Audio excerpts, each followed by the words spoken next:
Hello everybody, it's Fat Man from the Holler. And as always, hit like and subscribe and ring that bell for upcoming content.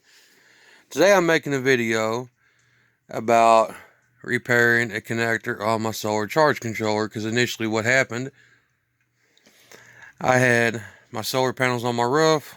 One of them got cracked, so I had to take it off my roof because the batteries wasn't charging properly. And then I figured out one of the panels was cracked.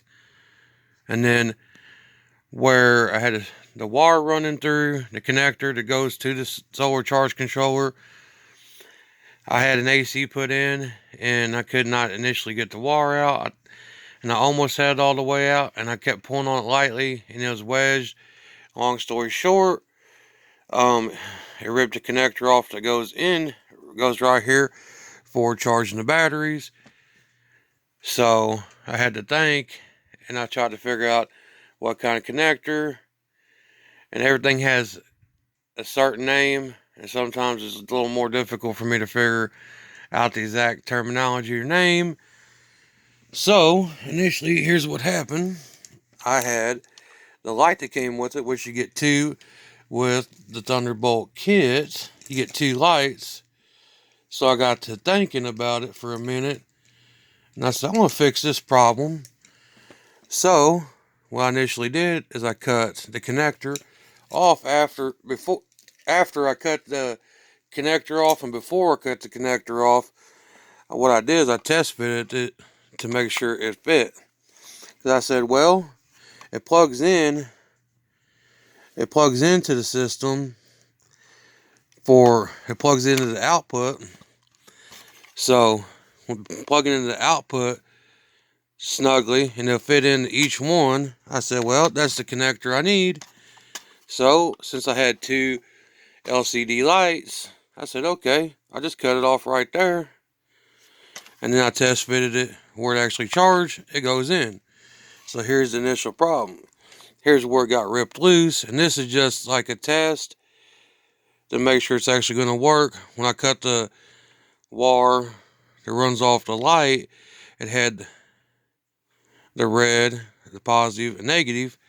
And the reason I needed that little patch is because, see, this connector, it has two wires in it, just the same as the other connector that got broke, which is 8mm.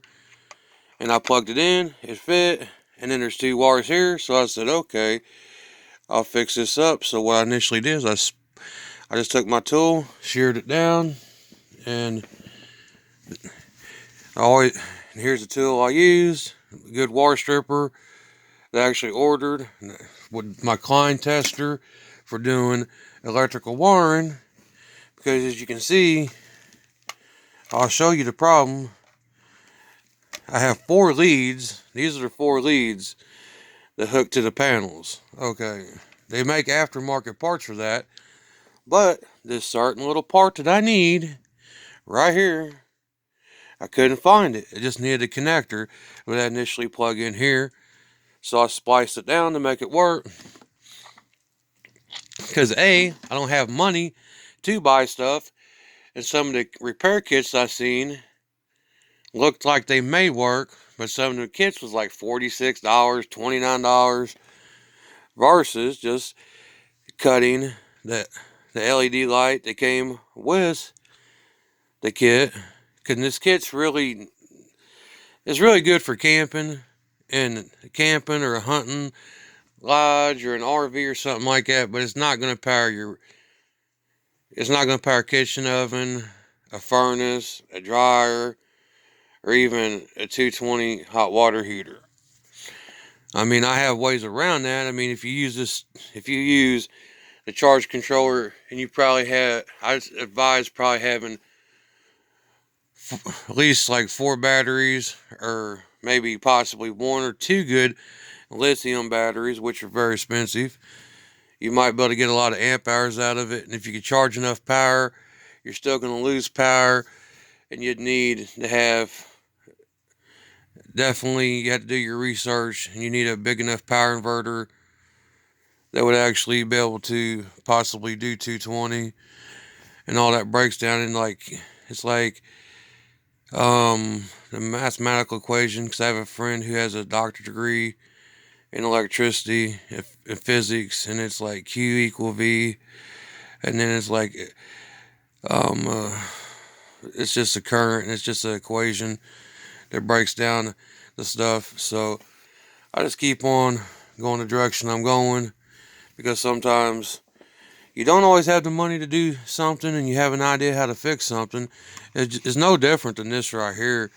It's no different than modifying the charge controller that had a hardwired, a hard soldered fuse inside the solar charge controller, versus me taking a simple inline fuse that people use for doing car audio or a Targo switch, etc., and putting a 10 amp fuse in it. It works fine. And this fuse pops, I can pull it out, and I cut a hole through the top of it. So I'll modify things to work. And I mean, I know that goes against the corporate America, because everybody wants you to buy. Well, unfortunately, not everybody can buy, because some people don't work a time clock and they have a secure income like me. And then again, I pretty much have long-term COVID, so when you hear me breathing on these videos, it makes me feel kind of inadequate and embarrassed, because I'm like, and I don't want you guys hearing that, but it's embarrassing. It's just something I've had from having COVID 4 times. And if shame, and if it's a nature thing, I can't do nothing about it. But if it's a man-made thing, someday, some way, the truth will come out. But anyway, back to this. We'll see how this works. Because I mean, if it don't work, it don't work. But I'm pretty positive it will work. And I don't know exactly which one of these wires is going to be positive or negative. So that's kind of something I don't like. Because like in car audio, from my experience of doing it, you always have a positive here and a negative here, where you know which is which. And then in like even factory wiring in a Chevrolet or a Honda or anything, you'll have a color code. And a lot of that stuff doesn't really seem to matter too much when I was doing car audio, because you could buy an aftermarket plug, and I can show you guys how to do that. It's so simple. You go to Walmart. It's like a Sashi kit or something like that. SC, something else. And all you do to initially hook up a car audio is you'll have factory plugs, and you go buy the aftermarket plug. You can buy it at Walmart or a car audio store, and all you do is you take your dash apart and then take everything apart.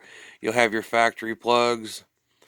And what I always do when I'm installing car audio, you'll have on the like a CD player or receiver, you'll have the warrant that goes to it. So initially, what I would do is, I mean, you can do it a couple different ways. You can use positive and females and crimp them together and then heat tape them. But usually I use a solid connector, and I crimp both sides of it, and then I put heat tape on it.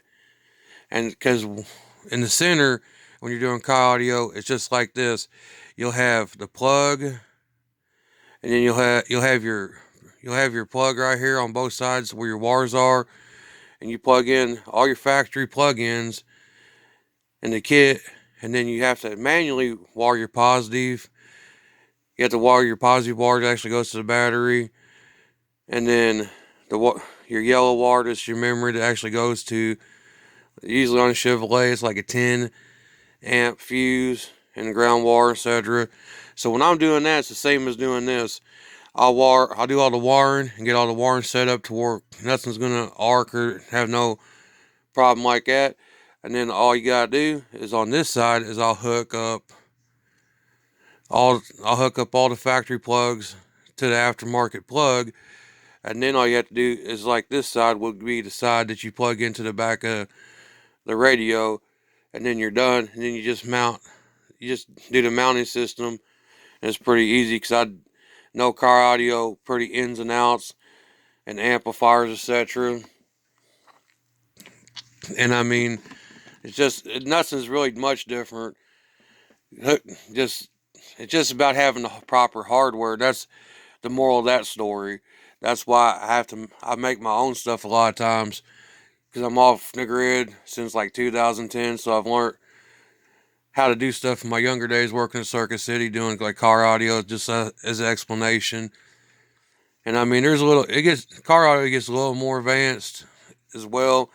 Like when you're hooking the amp up, you have three sets of wires that actually powers the amplifier. You have your ground, which grounds to the chassis, and then off the back of the radio, you have a blue wire typically, or a blue and white wire, which is your remote wire that actually turns the amplifier on. Then you'll have your initial power wire, and you should always have an inline fuse. And I always use like a stinger fuse, the glass tube filament fuse, because they're a little more higher powerful. And then you'll have a positive, negative, and if it's a two channel amp, you'll have two positives, two negatives, and you can bridge it to make it have more power, etc. on that end, or you can just wire positive and negative to the selected terminal, and that's that.